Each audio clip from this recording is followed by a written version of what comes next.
What's going on, everybody? I'm Primalliquid and welcome to my guide on how to create perfect weapons for Atelier Ryza. And speaking of Ryza, that's the weapon we are going to be working on in this video.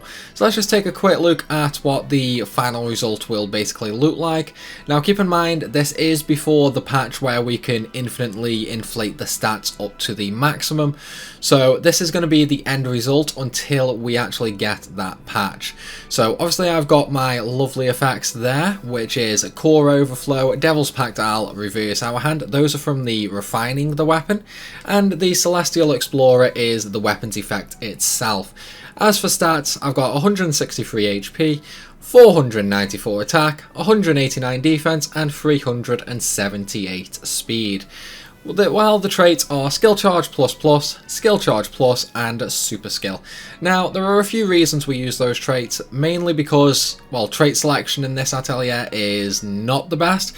We really don't have much to choose from in terms of, like, really good combinations, so we go with Skill Charge simply because, well, it's the best, basically.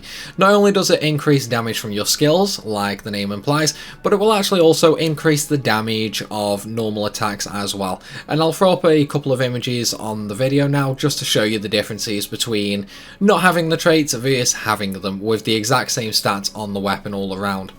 Anyway, with that said, let's get into how to make this weapon, shall we? Now, before I start, you are going to need a very special material.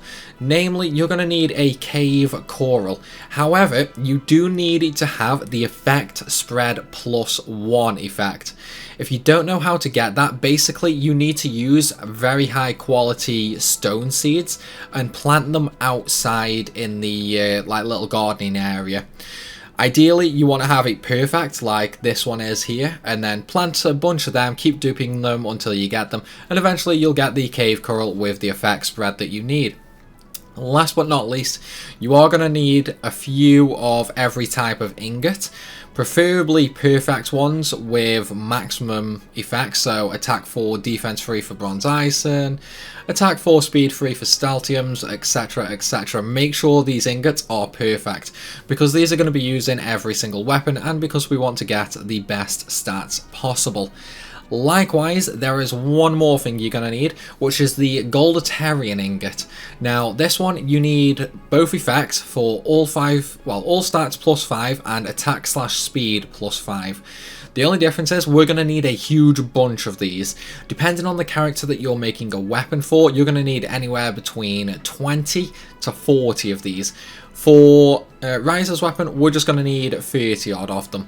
So, with that said, let's jump into how to make the weapon, shall we? Now, unlike previous Atelier games, we're not actually just going to jump straight into making the final weapon.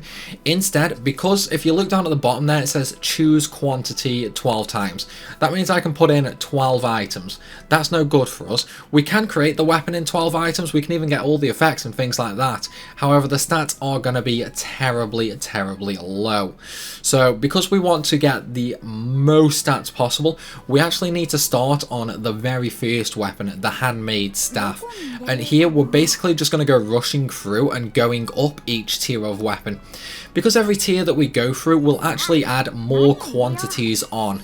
And that's why we needed like these high level ingots, if you will, because we are going to have to use some of them basically. So now it's basically just a case of slowly making your way through the weapon, keeping the quality at maximum if possible. Now when you come to normal ingot slots like this where you can use any type of ingot, make sure you use the Goldatarian simply because it's more stats overall than if you used any other ingot. And now we're moving on to the second tier. So once again, it's going to be basically the same as the first tier. The only difference is we are going to cheese this tier a little bit. So here we have a mystery item, and we're basically just going to be using a Philosopher's Stone, a perfect Philosopher's Stone with 3+ element value, 3 effect spread, and every element on it.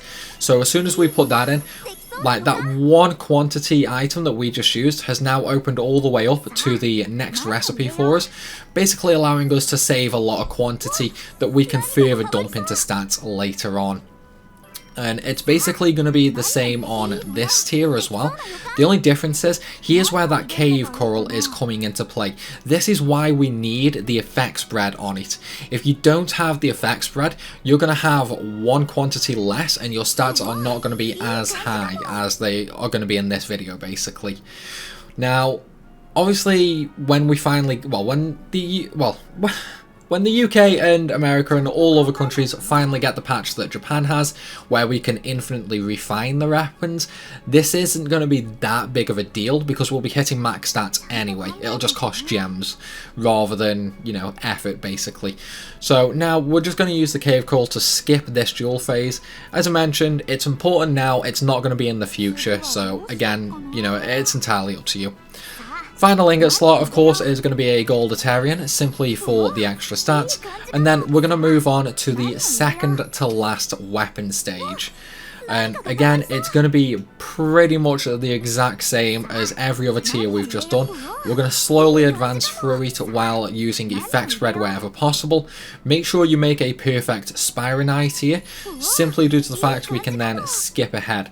Now here, right, so this one is a little bit tricky, so to speak. So you can use an elixir, aka a Philosopher's Stone, to advance pretty much all the way over to the final recipe.